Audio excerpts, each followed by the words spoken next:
and a song about talking about movies. It's Roy on Celluloid. Hey, welcome to Roy on Celluloid. For tonight's review, I'm going to be talking about the new film by Quentin Tarantino, which comes out on January 1st, but they were playing it tonight, and I got a chance to see it at 6 o'clock. It was pretty cool. There was a decent amount of people there, and it's just really awesome that in this day and age, someone, even though it's Quentin Tarantino, can release a 3-hour Western film, and people go and see it. And yeah, it was a really enjoyable experience. The film is an ensemble film. It's kind of a spaghetti Western, but almost more of a traditional Western. It stars Kurt Russell, Samuel L. Jackson, Jennifer Jason Leigh, Bruce Dern, Walton Goggins, Damian Blushier, and Channing Tatum all working with Tarantino for the first time. And Tim Roth and Michael Madsen and a couple other people sprinkled in there. I remember seeing Zoe Bell. That was pretty cool.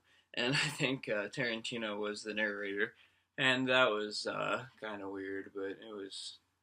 He kind of just does whatever he wants, and that's one thing I wanted to talk about for a second. Is I've always dug Tarantino, and he's been kind of one of the main guys that got me into film.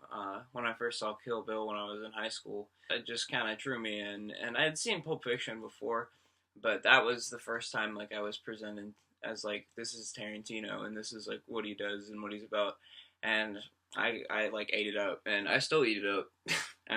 Yeah, it was pretty bold that Tarantino was actually even able to make this movie, because it's really cool that he's built up just the amount of credit that he's had based on his name alone, that he's able to make a 3-hour claustrophobic Western like this, and he really hyped up the whole 70mm thing.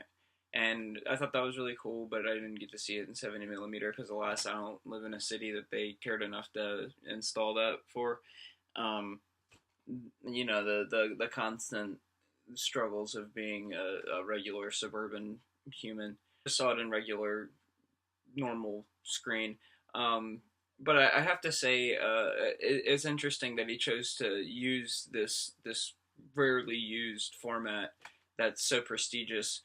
For a film that's shot in basically 2 settings.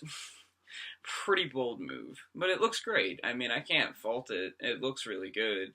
It has some really great scenery, some of the best snow since Fargo. This movie looks really, really cold, and I like that a lot. It all worked out fairly well for the film. The music was really good. It was Ennio Morricone, I think, did the score for it. The guy who did Good and the Bad and the Ugly and all the great spaghetti Western soundtracks.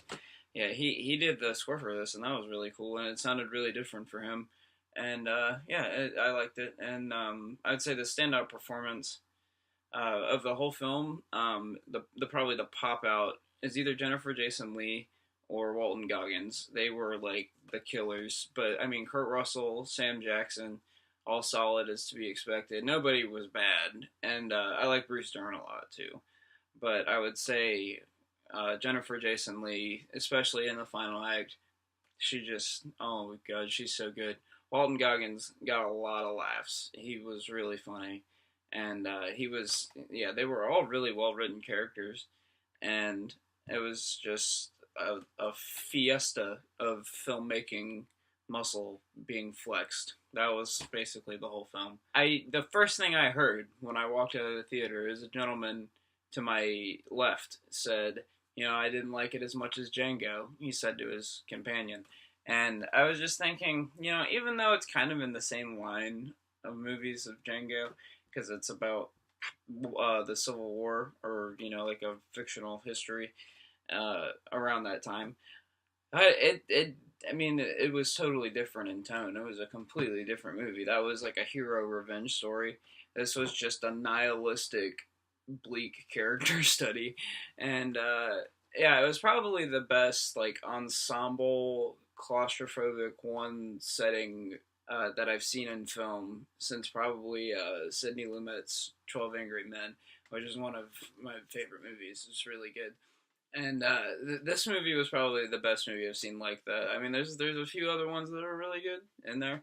Don't take it away, but those two are the really big standout ones.